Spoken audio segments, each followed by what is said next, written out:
welcome back to Cycle 16. Land of technical difficulties. Life is fun. So, without further ado, let's turn it over to Yaël. We've had some schedule changes, but we're here, and fortunately, everything is recorded. So if this is not the talk you expected to hear at this time, the one you did expect to hear is available on our website, and you can click on it. Anyway, Yaël, thank you for joining us today, and take it away. Thank you so much, Lobo, and thank you to all for having me on the program here, on the live show, and for tolerating me in this nice day. I believe you guys are in Vilnius and having a great time. It's a beautiful, beautiful, or you're in Lithuania, beautiful country. So my talk today is how to keep the media accountable and free. My own experience is very important for this. I need to invoke it necessarily. I was a journalist beginning in the United States, working for watchdog.org. I wrote a lot of publications there, did a lot of reporting, political and national otherwise. And I really got the sense of how important investigative journalism is to maintaining a free society. And I found that the work that we were doing sort of in the trenches, talking about political scandals of the day or small things going on, it always crept up to this important principle that the media is there, journalists are there to attempt to keep this system accountable. And what I've been able to notice for a long time is that there's been this trend that the journalists and the media in itself, they've become captured. Much like this idea of regulatory capture, we've had a lot of our journalists captured as well. They've become subservient to power, unfortunately, spinning the narratives of governments and powerful institutions and not really doing the job that they set out to do in becoming a free press, a free media. So my talk is going to be about trying to keep these media accountable and free from the confines of government control, censorship, and the like. I am now a senior director at Students for Liberty, so I'm helping a lot in the student activism realm. But all along the way, I'm still writing. I'm still very active in the journalism sphere, mentoring a lot of people, trying to help people, young people, get into journalism, learning about the best ways they can investigate stories, the best ways that they can understand how to approach a certain topic, and what they can do to bring that to the public, hopefully in the great public interest. So that has been sort of my little introduction, and we'll go on with the presentation. I will do a screen share here so you'll be able to see a bit of what's going on for my screen. So we'll go ahead and get that started up, and we shall begin. Okay, great. I think you see my presentation, and we shall begin. So here we are. So let us begin with a nice little mantra that I have put together. Journalism, at least when it comes to me, is a unique way to tell and to frame stories about what is happening in our world. It's a very, very important function that we have in many of our societies. It's such an important function that in the United States, it is actually enshrined in the Constitution that you have freedom of the press. This was very revolutionary at the time and has proven to be very important in terms of safeguarding liberties and to keeping our governments to account. A lot of the modern ideas of journalism come from the conservative writer Edmund Burke. Everyone knows a lot about sort of his view in the philosophical realm, but he had a very important contribution into realizing that journalists and media and the press served a very important role in safeguarding liberty, order, society, you name it. He had a nice quote: "There are 3 estates in Parliament, but in the reporter's gallery yonder there sat a 4th estate more important far than they all." And that is a very important point. We can have our legislative branches, our executive branches, we can have judges all day long, but if we don't have journalists who are telling the stories of what is happening in the halls of Parliament and in lawmaking and what these general government organizations are doing, there's not much that the public can do about it because they won't be informed. Informed people are important. It's important to have an informed society so we can make good decisions. Too often we've seen that this is construed in favor of certain interests, a certain bias, whether it's NGOs, governments, certain industries, whatever it might be. We see that what is supposed to be the great journalistic perspective is warped to a particular agenda. There's a nice little quote by George Orwell that some of you might have seen. Journalism is printing what someone else does not want printed, and everything else is public relations. In most of my investigative reporter history, anytime I would write a story or do research or get it all together, there would always end up inevitably being someone who would be very, very upset with what I was doing, with what I was aiming to uncover, because I was looking out for the public interest and trying to understand what laws were passed, what the governor of Florida was doing this week with taxpayer money. This was an important notion of what the public deserves to know. And there are so many people in many different institutions that would rather we not know. They would rather that we remain blind to everything that they're doing, whether it be in an institution as complex as government or some big company. It's all the same.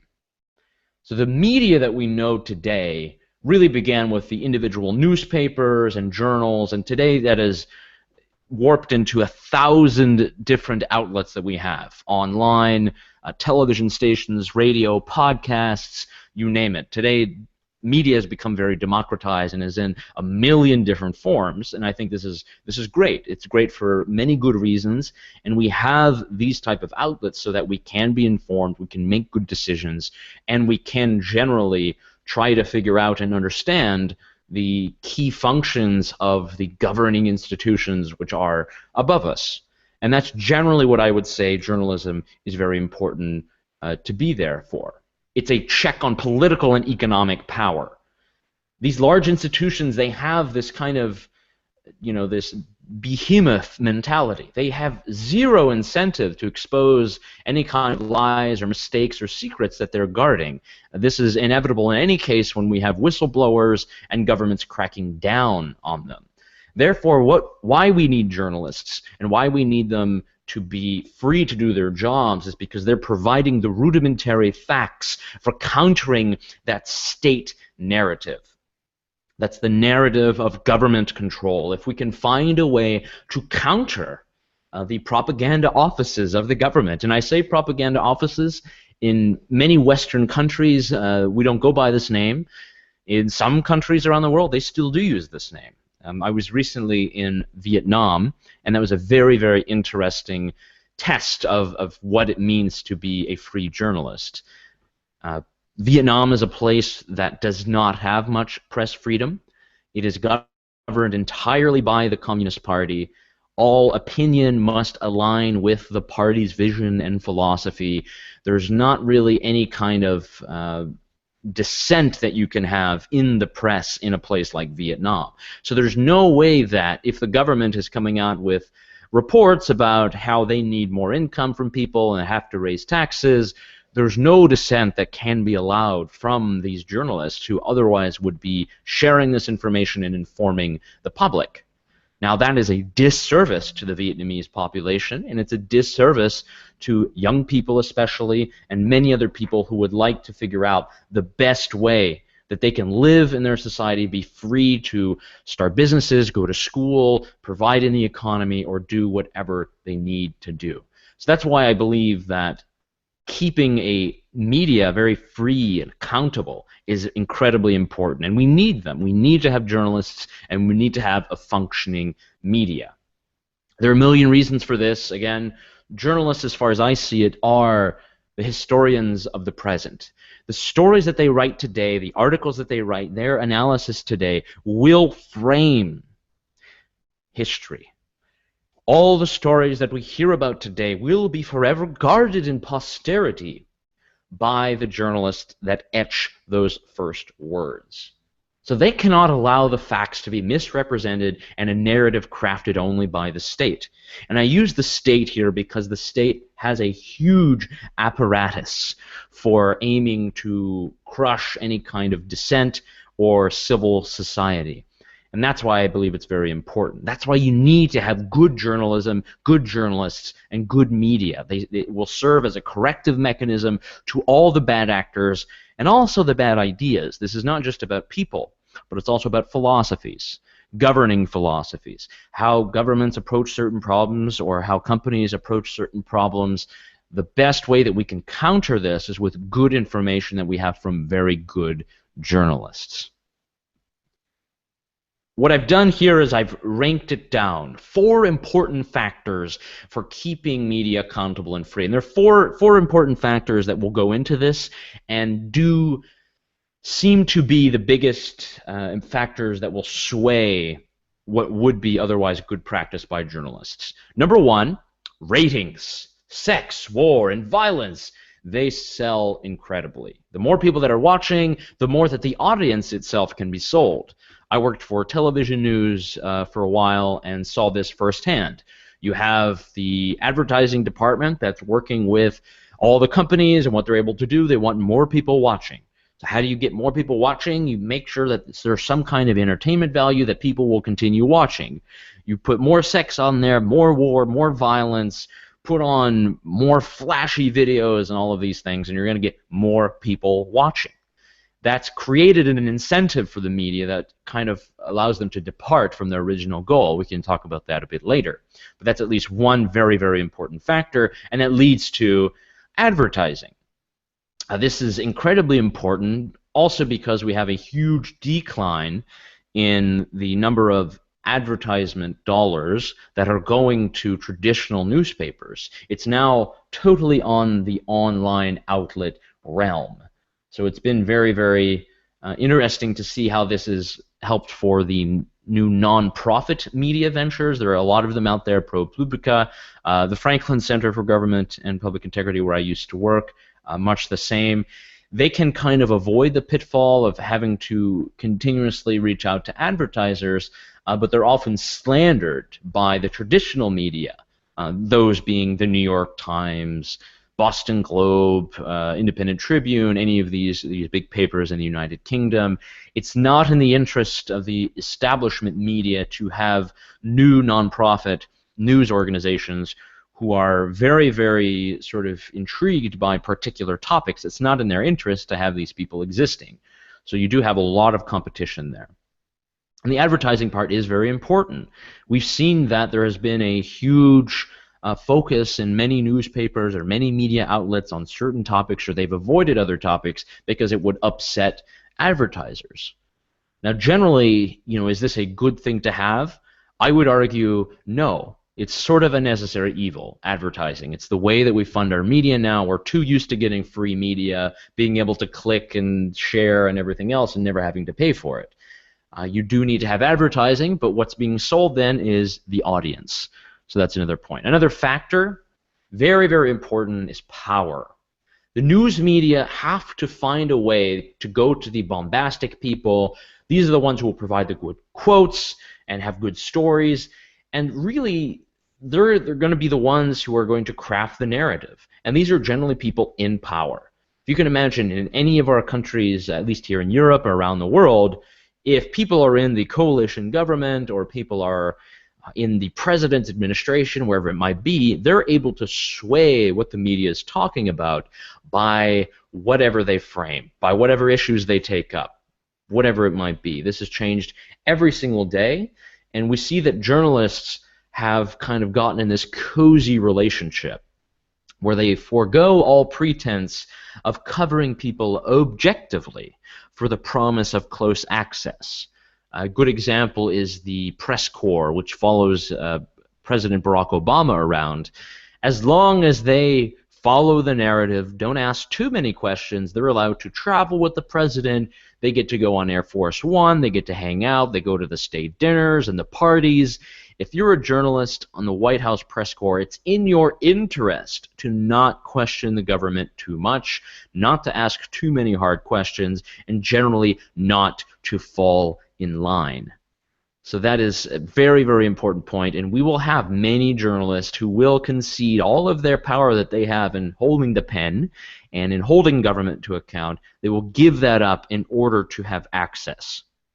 Another example of this is these anonymous quotes. This is very new. The fact that we have, quote, anonymous administrative officials who say X and Y. What they're doing is you have people who are in these institutions of power who are using the journalists' media in order to propagate their own message, and they're able to do it anonymously. They don't have to write their name, they don't have to say it, it's not an official government statement, but nevertheless, it gets out there. So that's something that has been very troubling in many years. We've seen this in the New York Times, we've seen it in a lot of media outlets. Thankfully, with television, it's very hard to do, but that is certainly something else to keep in mind. And lastly, another important factor, the status quo bias. Those who are proposing change are too radical. We saw this often with the rise in the candidacy of the Republican Ron Paul in the United States. Here is someone who is a normal congressman but has revolutionary ideas, something that the media was not able to understand. They have a certain filter by which they can process information and view events. Normally it's a left-right paradigm, Republican-Democrat paradigm, and this is something that if they're presented with any alternative, it's very, very hard for them to even understand or be prepared for that. So the status quo bias is inherently bad. Unfortunately, it exists.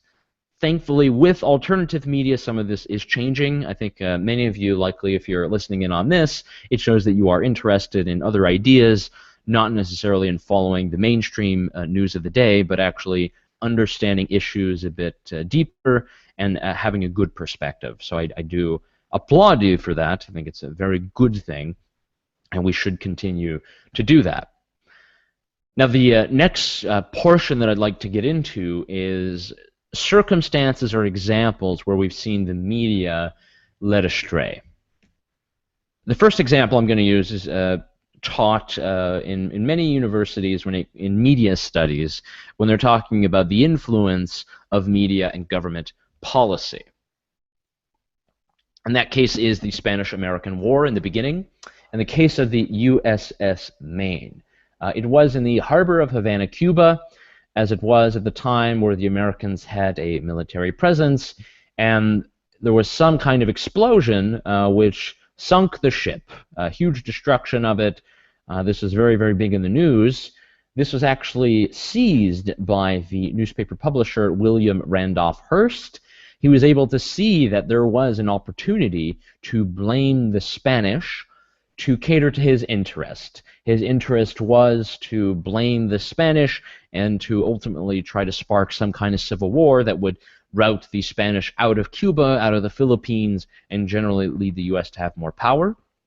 This was supplemented with the many stories that had come out in many of his newspapers, the New York Journal and others, of the cruelty of Spanish soldiers in Cuba. They were abusing women and children, and this became a campaign for the United States to intervene in this conflict. Sound familiar?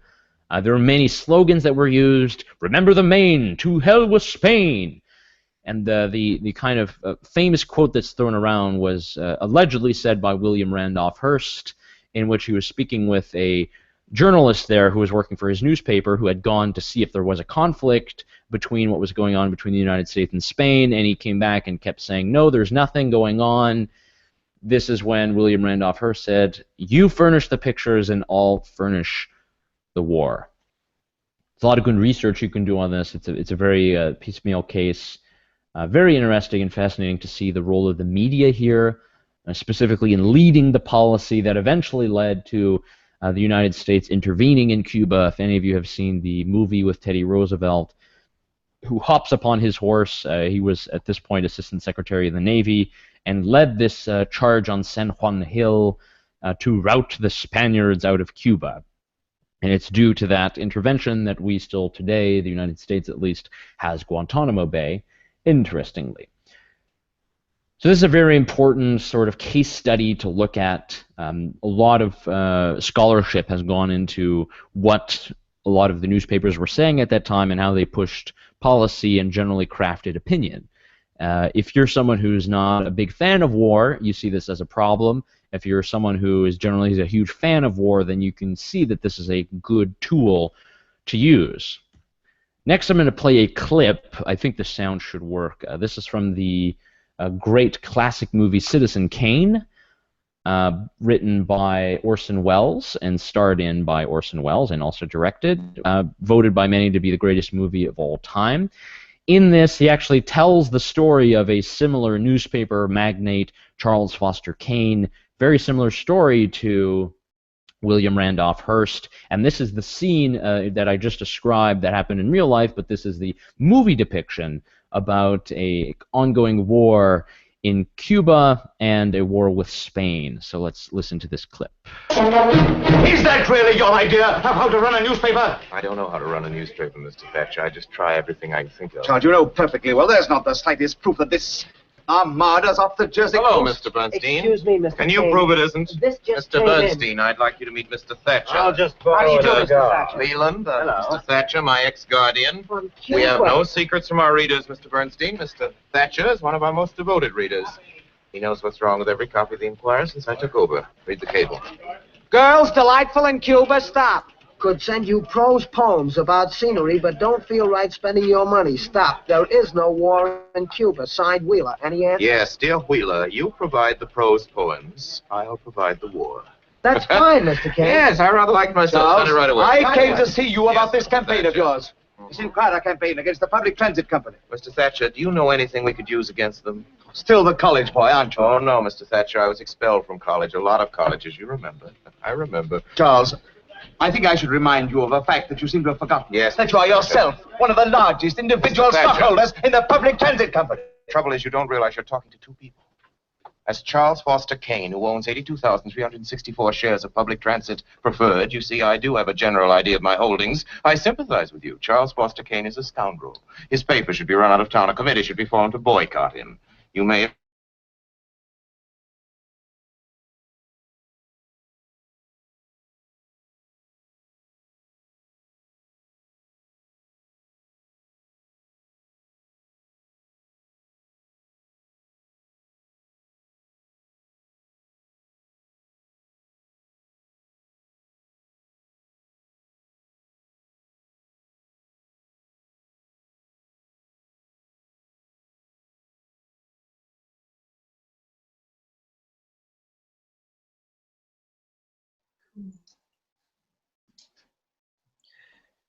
Yaël, we are experiencing technical difficulties. I don't know if you can hear me, but the Citizen Kane clip is frozen. Blink once for yes. Well, online audience, if you can hear us, please forgive the technical difficulties. We'll see if we can reboot here or do something. There's only one viewer.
The Nye Committee. It was officially called the Special Committee on Investigation of the Munitions Industry, 1934 to 1936. The idea was... Yeah, sorry, I have to jump in here. Unfortunately, I don't know if you noticed, but you disconnected from the call towards the end of the Citizen Kane clip. So Oh, really? watched the relevant scene, but you were gone from the end. So whatever you've said since the end of Citizen Kane, could you please pick that up again? Okay, but you have me now, correct? We see you now. Okay, good. So I will go back to my screen share here. You don't have to see my face the entire time. Great, great, great. La la la. So you are seeing this. Whoa. Actually, that's not good. We don't want to see that. Yeah, so basically the clip that I used of Charles Foster Kane, Citizen Kane, why it's very important to kind of show that is because it shows sort of a newspaper magnate, and the influence, how he was able to kind of influence the media. We have many, many, many cases of this in today's media as well, of very popular entrepreneurs who get into owning different media outlets or enterprises. There's the case of Pierre Omidyar from PayPal, who started The Intercept, the magazine run by Glenn Greenwald and his group. We also have Jeff Bezos, who is a CEO or owner of Amazon, who purchased the Washington Post. So we have a lot of these circumstances where certain individuals are buying journalistic enterprises and seeing sort of what's happening there. Another good example is the newspaper in Las Vegas was purchased by the casino magnate Sheldon Adelson, I believe is the name. He's one of these big Republican donors, and that kind of sparked a crisis of the newspaper in itself. Was it now seen as a Republican mouthpiece, or exactly what did that mean? And these questions are very important to ask because, you want to know how these media institutions and outlets will analyze or approach different topics, different issues, whether it's public policy or whether it's current events. And I think that's very important to ask. And that's one reason why I wanted to use another case study, that of the Nye Committee, officially called the Special Committee on Investigation of the Munitions Industry from 1934 to 1936. I've written a few articles on this. I think it's a very, very interesting case. There aren't too many books written about it. That might be a future idea for me.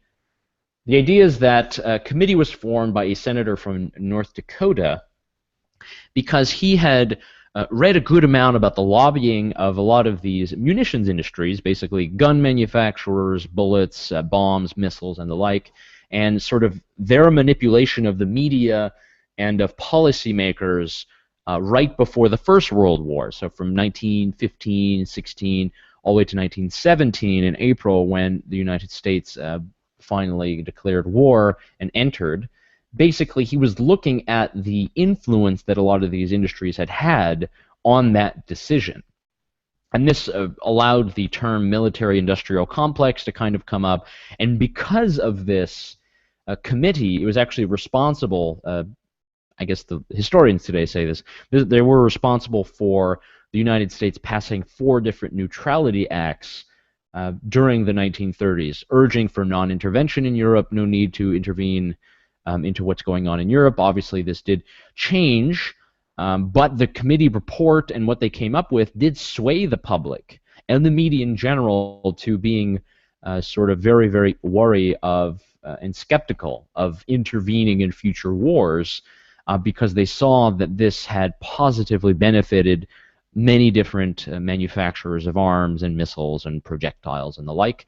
That was the case until 1942. Basically, at the end of 1941, Japan did drop a bomb or bombed parts of Pearl Harbor, which was an American base, and obviously changed that narrative. But it was a very, very important sort of revelation, very important to talk about this in the sense of how different narratives are able to build. And I think this committee report and this committee in general really did change the narrative on the influence of certain industries on countries going to war. I think that was very beneficial, and hopefully we can learn about that for the future. It does not seem to be the case. We have not learned from that, but there are still many other lessons to learn. Another thing I'd like to talk about is Operation Mockingbird. This was an operation undertaken by the Central Intelligence Agency in the United States to infiltrate the press corps and to give fake stories to journalists for disinformation and propaganda reasons. Specifically, the case that they had studied by the Church Committee in 1975 was that of the coup which occurred in Guatemala, which the United States government had a big hand in. And what they saw is that the CIA had been paying journalists and reporters in print, television, and all other types of media to reveal certain types of information or to take on a certain narrative. And we really saw the case where the government, through the executive branch and the CIA, were using independent media to peddle these messages. And there's a good news clip that I have about this. I hope it works in terms of you guys being able to hear it and all, but this is just a small report about Operation Mockingbird. Generally, if any of you are curious about this, there's a lot more that has been written in the last few years, so please Wikipedia around. It's very, very fascinating to see this. Whenever we have government sort of paying journalists to take a certain opinion, this is very, very problematic. Today, I would say it's not done like this anymore. Obviously, it's been kind of ruled illegal. It's more done with the perks that I was talking about earlier, with being able to go on Obama's plane or being able to hang out with, you know, the top people in government and the like. But at least for Operation Mockingbird, it actually was people on the payroll. I thought that it was a matter of real concern that planted stories intended to serve a national purpose abroad came home and were circulated here and believed here, because this would mean that the CIA could manipulate the news in the United States by channeling it through some foreign country. And we're looking at that very carefully.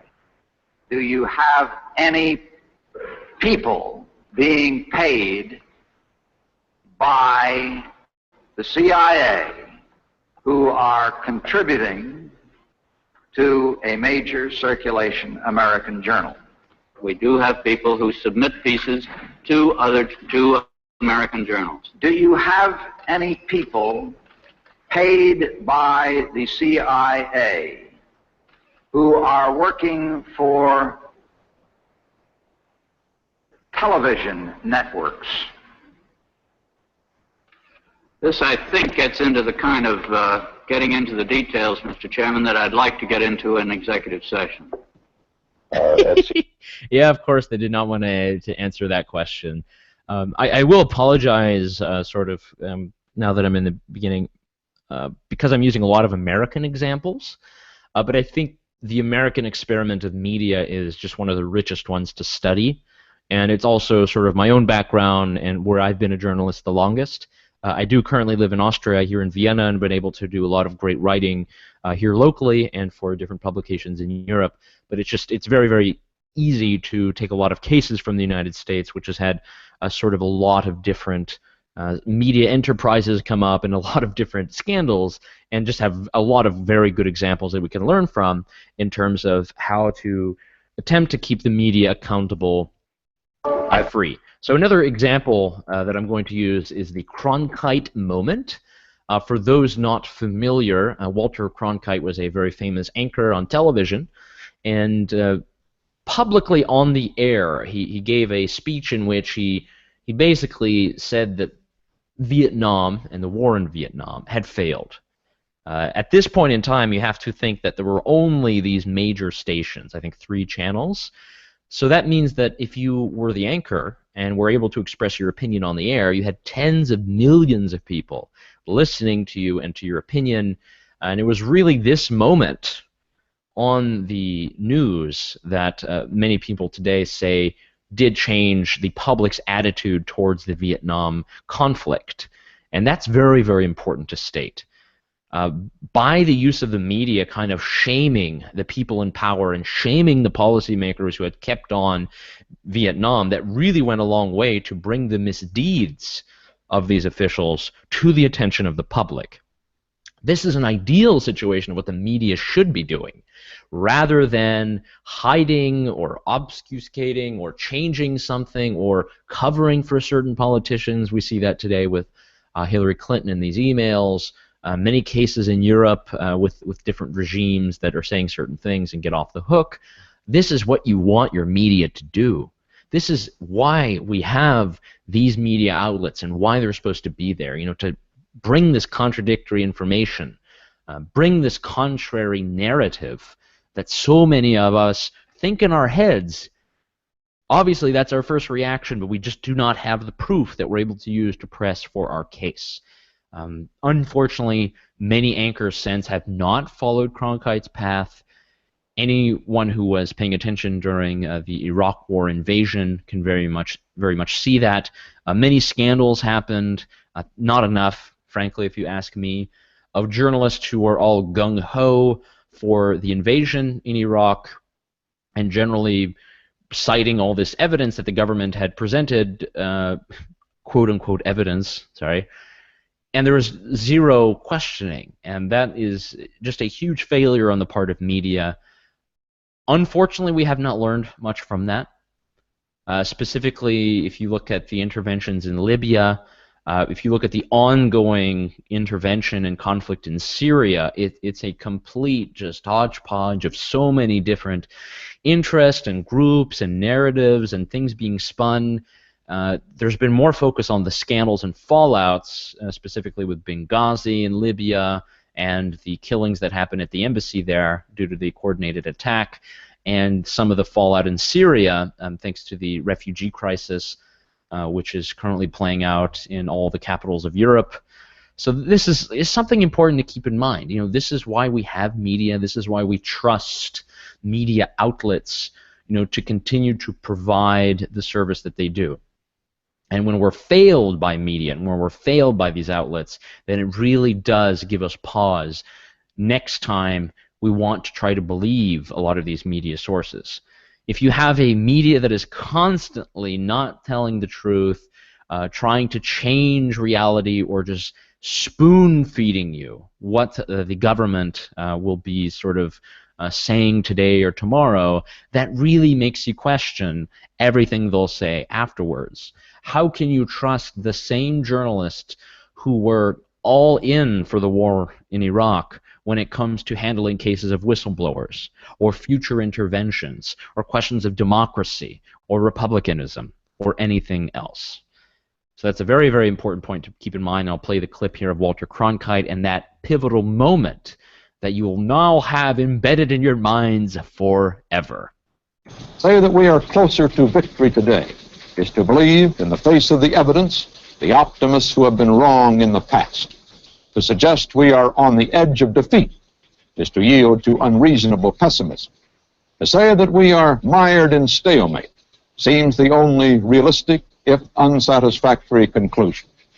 On the off chance the military and political analysts are right, in the next few months we must test the enemy's intentions in case this is indeed his last big gasp before negotiations. But it is increasingly clear to this report that the only rational way out then will be to negotiate, not as victors, but as an honorable people who lived up to their pledge to defend democracy and did the best they could. This is Walter Cronkite. Good night. There was this pivotal moment which changed so much in the conversation about the Vietnam War. A war that had mobilized tens of thousands of people and in which ultimately 75,000 American soldiers lost their lives, but untold numbers of Vietnamese from both the North and the South. And today, Vietnam is a united country, albeit under communist rule, so we can see what happens there. And I think this Cronkite clip really shows a very important point, that journalists must be there to monitor the centers of power, to combat against these narratives and those who are aggressing, those who are taking away liberties, those who are making it more difficult to live a free life and have a free society. That's why journalists are so key to this. And I would really impart upon those who are interested in journalism or writing or trying to talk about these issues a bit more, please do so as much as possible. If you are interested, you can easily find my information everywhere. On Twitter, Yaël OSS. My email will be presented at the very end, so you'll be able to get in contact with me if you have ideas about projects that you'd like to do, ways that we can hopefully build a nice independent media to keep our governments accountable. Please let me know. This is something I'm constantly working on, and we really want to find the best way that we can do this. Now we have another example of how this is happening in the current age. There's a lot of battle over the annexation, shall we say, of the peninsula of Crimea, formerly of Ukraine. This was a media war. So many different propaganda narratives from both the Western side and the Russian side.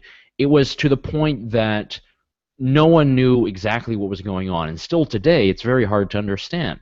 If you're not able to speak Russian, if you can't read the original reports or don't know anyone from the area, it's very difficult to know what's actually happening.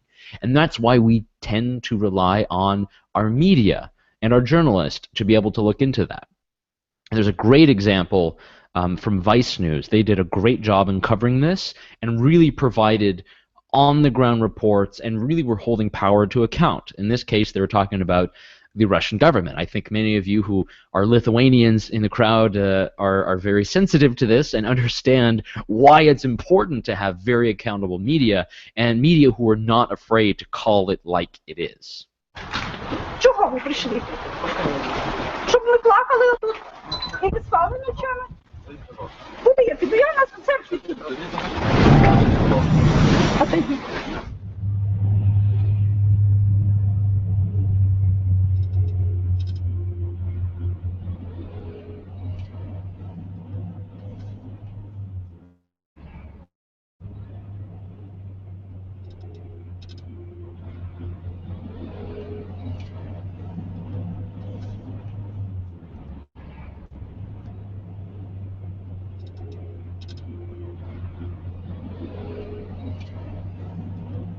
So we're outside a Ukrainian military base here in Crimea, but the soldiers over here are Russian. They're from the base in Sevastopol, the Russian naval base.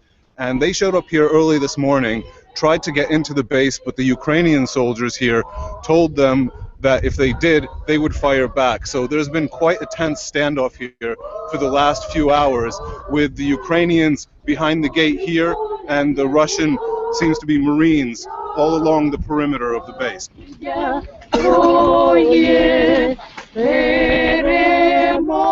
So why I thought it was important to play that is because you have the journalist Simon Ossowski from Vice News, who was from the very beginning filing dispatches from the ground, really doing great journalism, and actually giving us real information on the ground that kind of allowed us to have a better take on the issue than if we were listening to whatever media in whichever country. I'm sure most of you were just inundated with all the propaganda on all sides, and it was very, very hard to follow everything. And I think having someone like Vice News and Simon there really allowed us to get a better perspective on how the local people were affected by this.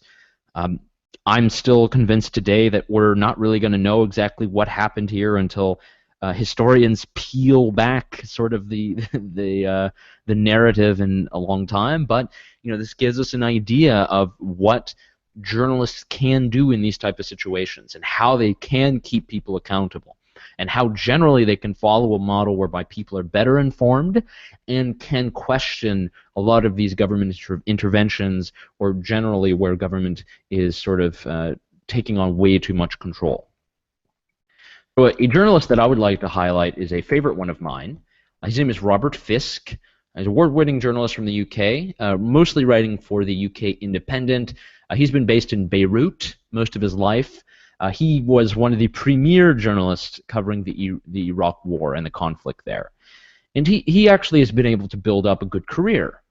And what he's been able to do is really demonstrate that the framing of war by the news media has made it, in a sense, unavoidable or inevitable. And the journalists have, in many of these battlefields, ceded all of their power and their authority to those who are conducting the wars, not really allowing any criticism. And if any of you were following some of the interventions of the past decade, what you had is journalists who were more concerned about which kind of fighter jet was in action and what kind of bullet they were firing and how it's the latest in the new technological progress and how the tank works, and not really about, hey, you know, why are we invading this sovereign country? Why isn't there more analysis on that front? And that's why Robert Fisk, his argument at least, is that it's natural for us to oppose war in every form. And he actually says that a good journalist, a real journalist, would actually be an advocate for peace rather than always ceding power and authority to the government. And I would encourage you to read Robert Fisk, great journalist. He's written a few books as well, so he's someone that you can pay attention to.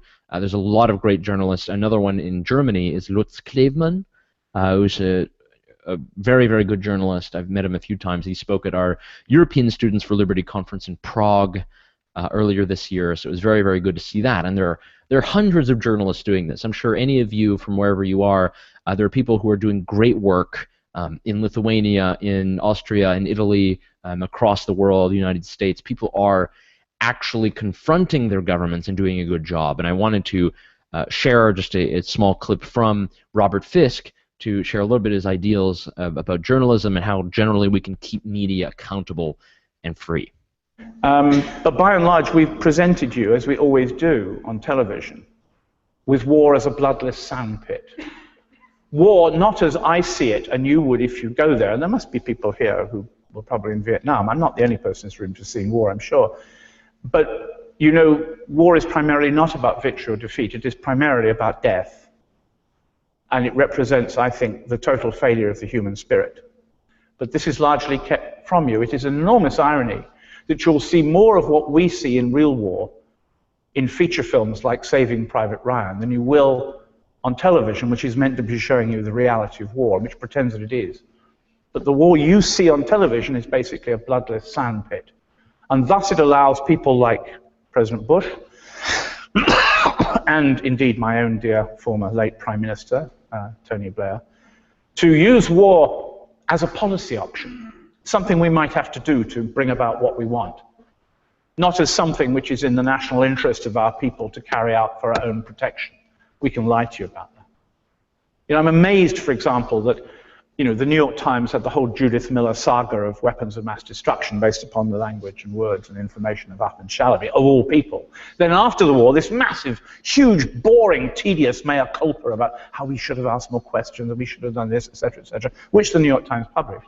And then bingo, when I open the New York Times now, it's all about the weapons of mass destruction in Syria and the weapons of mass destruction in Iran, and on we go again. I think one of the great problems, it exists in Europe and exists in Britain, but more so here, is this osmotic, parasitic relationship between journalists and power. So that's a very good way to sum up this idea that the journalists have completely ceded their power for coverage. And this has been very detrimental to, if you are a strong believer in democracy, it's a huge negative for whatever we think that to be.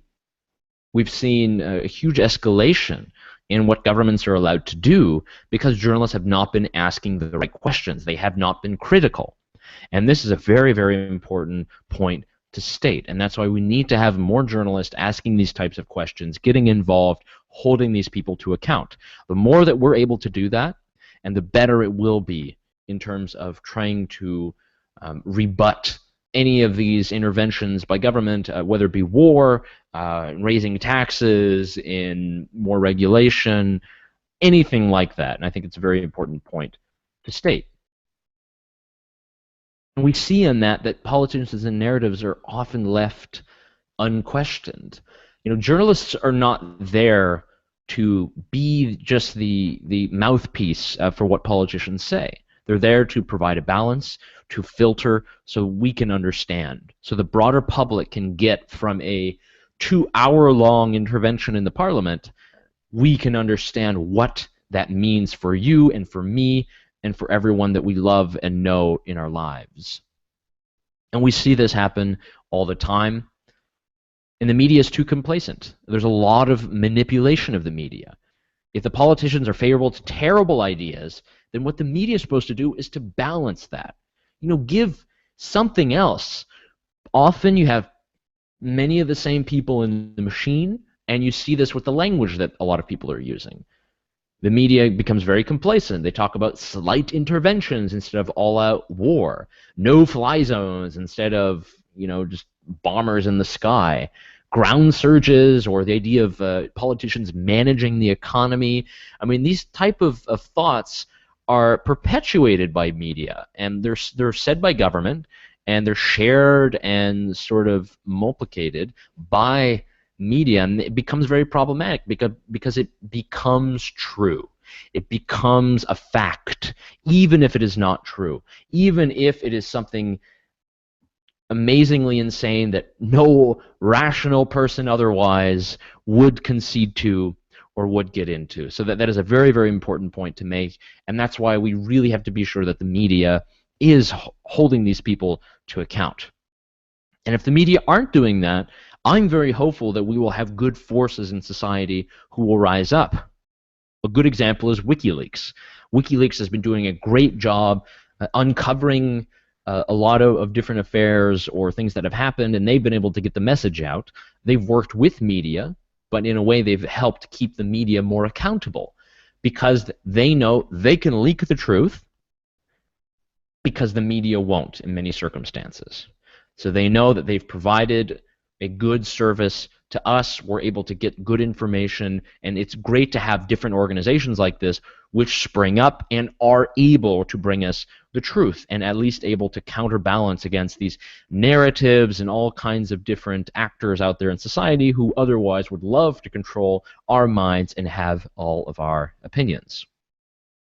So what does this mean? Out of this entire case that I've been building on how to keep the media accountable and free, what are the most important points that I would like to share with you? Whether you be a student who's studying political science or history or interested in these topics, or a young professional or a working professional in some completely unrelated field, why I think this is very important is because we have action points, and the media is something that we're all a part of.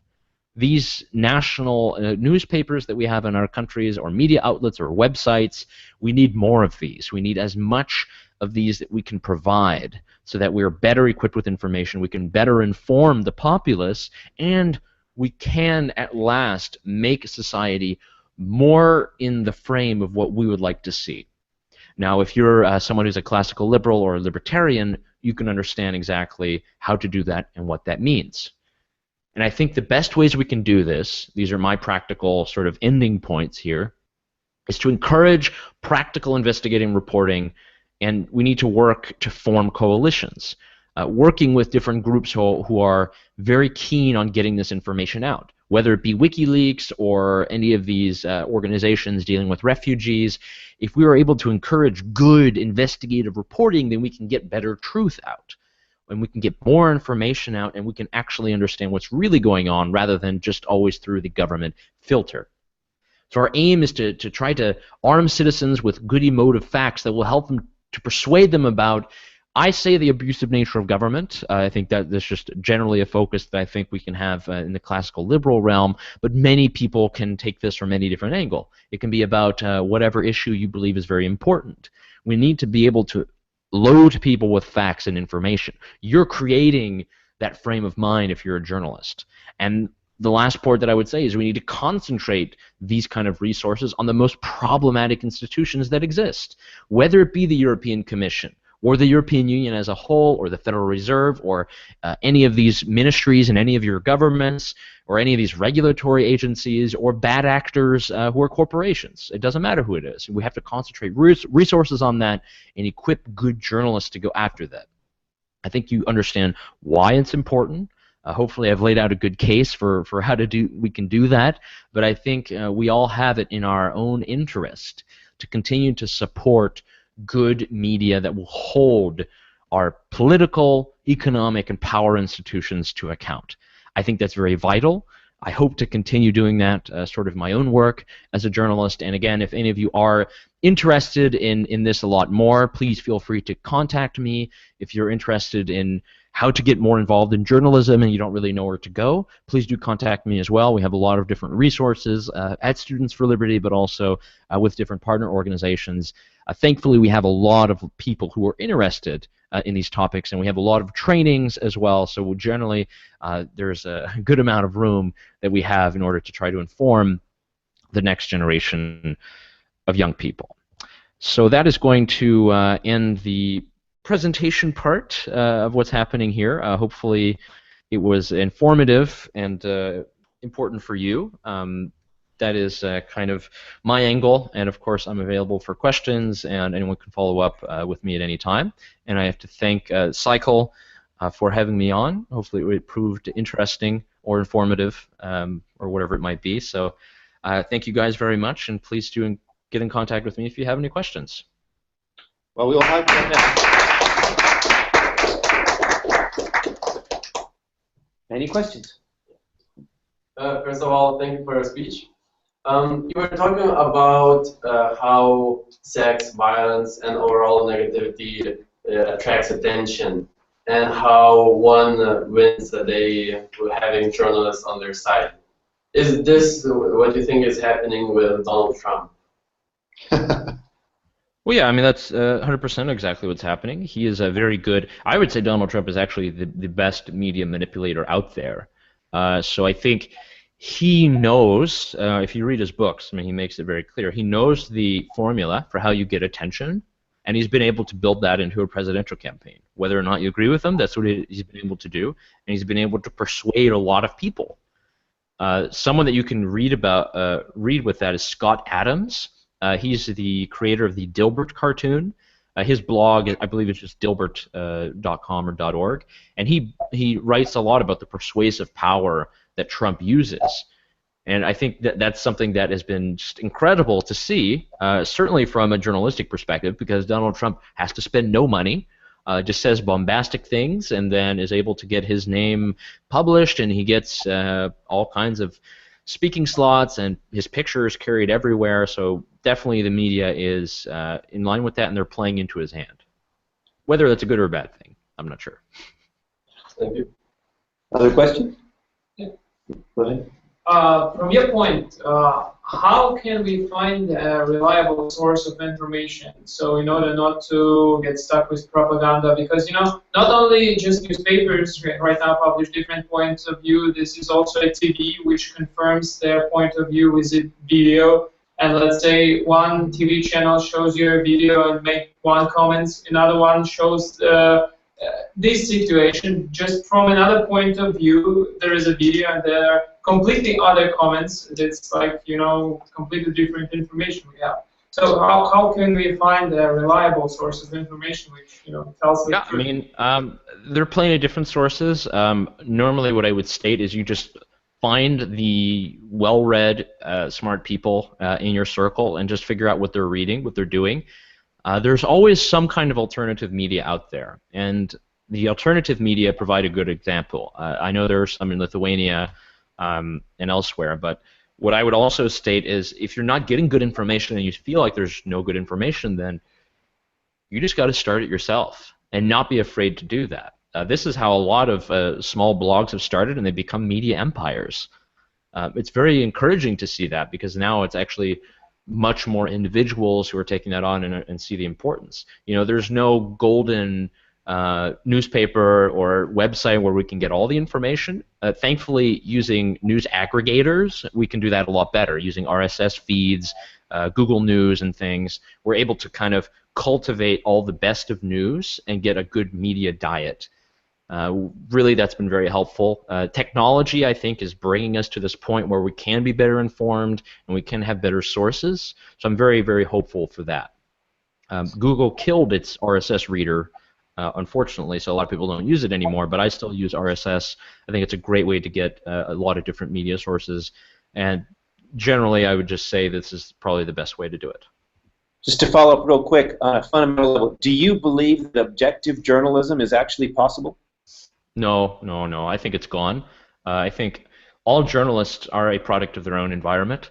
A lot of them are in, progressive elite circles, and that's how they view the world. Whenever you see polls of how journalists voted and things, at least in the United States, they're voting something like 90% Democrat or something. And that's really because it's the environment that they're in. And I think this notion of objective journalism is just not true. I mean, you lose your objectivity the second you focus on a particular topic. The second that you're more interested in, I don't know, let's say the cutting of food stamps or European integration on whatever level, your objectivity is gone. So I don't think objectivity exists in reporting, and I don't really think that's too sad of a fact. I think we just need to find, if people are talking about true things and examining it and putting in the work and demonstrating, I think that's more important to me than knowing that Bob, who's writing, is talking about this for the first time. Okay, so taking that back to the previous question, then what you're saying is there's no objective reporting or one source out there, so you have to consume a diet of a variety of sources and try to get, if not objectivity, then what the Austrians would call intersubjectivity. Is that right? Yes, that's very true. I think really what you have to do is try to reach out to as many of these as possible. I mean, and don't be afraid to test. There's a very good left-wing newspaper in Vienna, and sometimes I'll pick it up and just flip through and see what's going on. And sometimes there'll be great articles. Other times it's like the more right-wing paper. You have to just find that particular diet that works for you, and you have to throw away the notion of objectivity. Obviously, it's like a bigger and deeper conversation, but that's at least my own point of view, having been a journalist and followed this for a long time. Any more questions? Did we get any online? Okay, well, thank you very much. That was interesting and informative and hopefully inspiring. Yes, thank you so much. Thank you for having me, and have a good cycle.